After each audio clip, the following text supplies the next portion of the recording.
Hope you're enjoying your facilities here in Dublin. If Bono hasn't left the building, I'd like him to know that I do love his music, but I just haven't found what I'm looking for. Thank you.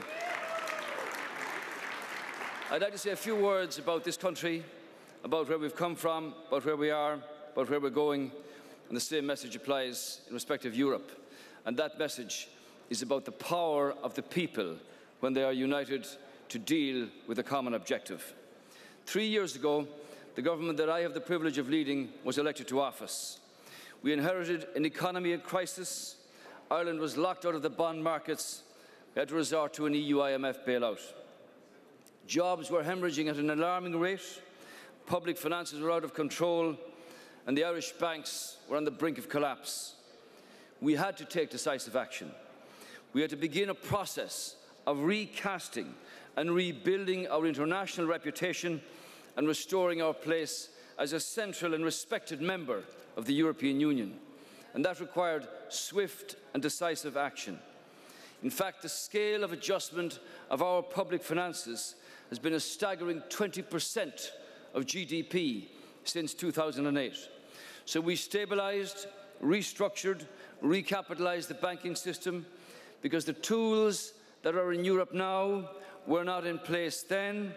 Our people had to rescue the banks at a cost of over €60 billion, and that burden was placed on the shoulders of the Irish people. We also focused in policy measures on how to protect and how to create jobs. In 2012, in the middle of this recession, in the middle of the most difficult economic period since the foundation of our state, we were the only country that asked our people to go to the ballot box and have a referendum on the Fiscal Stability Treaty.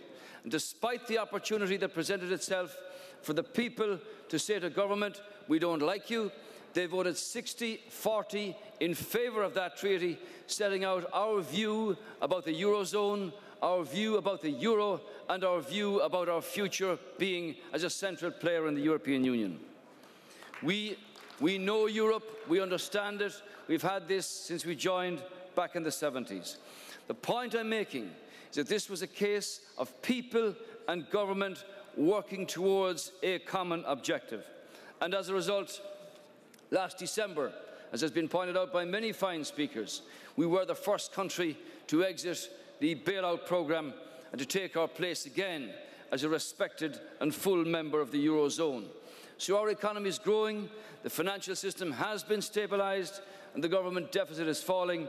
So while we still have far too many people out of work, jobs are being created, and I'm sure you'll be happy to know that just this week the unemployment level has fallen below the Eurozone for the first time since 2009 at 11.9, down from a high of 15.1 just a few years ago. Let me say this to other people in Europe. There is little about the suffering economically of the Irish people that I would recommend to other European countries. In fact, the painful spending cuts and the tax increases were not a policy born out of some misguided ideology, but necessitated by the truly massive fiscal and financial crisis that this country inherited. And while these things were necessary, they were not the sole catalyst for the gradual economic recovery that we now see. Far more important in our country's case was the measures that we took to support jobs and to create growth. That is the taxation system, our supports for exporting firms, the protection of investment and innovation and research and education and technology, our efforts to facilitate cross-border trade, and our initiatives to fix banks and improve credit availability to consumers and to business. And we introduced a raft of measures to deal with that. So if there are lessons for other European countries from what happened here, it is that recovery comes not from austerity, but from measures to support business, to invest more, to hire more, and to trade more. So while calm may have descended on the financial markets, we must not and cannot allow any complacency to take root. It's very important, in a political sense, that in our democracies, that Europe must follow through and implement its decisions. People like clarity. They like some degree of certainty. And that's why we must prove in our determination to the European people to prioritise the matters that really mean something to the peoples of the Union. And that means a real focus on jobs. It means that the level of unemployment in Europe, especially among young people, is completely unacceptable to anybody who has a passion and a feel for politics. And that's why there is so much more that we can and that we will do together. There is no leader on this platform happy with a situation where 26 million people in our union are unemployed. There is no leader on this platform happy with a situation where 9 million young people question the value of politics, question the value of democracy, and they ask questions: what future is in store for me if politics is not demonstrated to work? I beg to differ. And I beg to differ in that when people focus on a situation, when they understand the scale of the problem, when they see a strategy and a plan and a step-by-step approach, that these challenges can be met and these challenges can be beaten.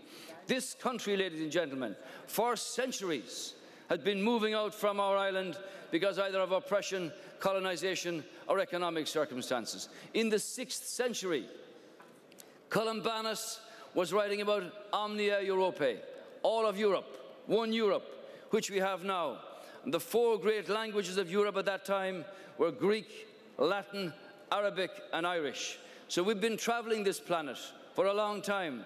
We've only got 4.5 million at home, but we have 70 million worldwide. It is a long-term policy of colonisation from our point of view. And when I was asked in Davos, what is Ireland's message to the world? What is Ireland's message to Europe? Is contained in the 4 C's. And these are conviction, clarity, courage and consistency. 1, you must have a belief that politics can and be made to work. 2, you must have clarity about where you're going. You must have your plan and your strategy, and you must be able to see the higher ground and the horizon up ahead.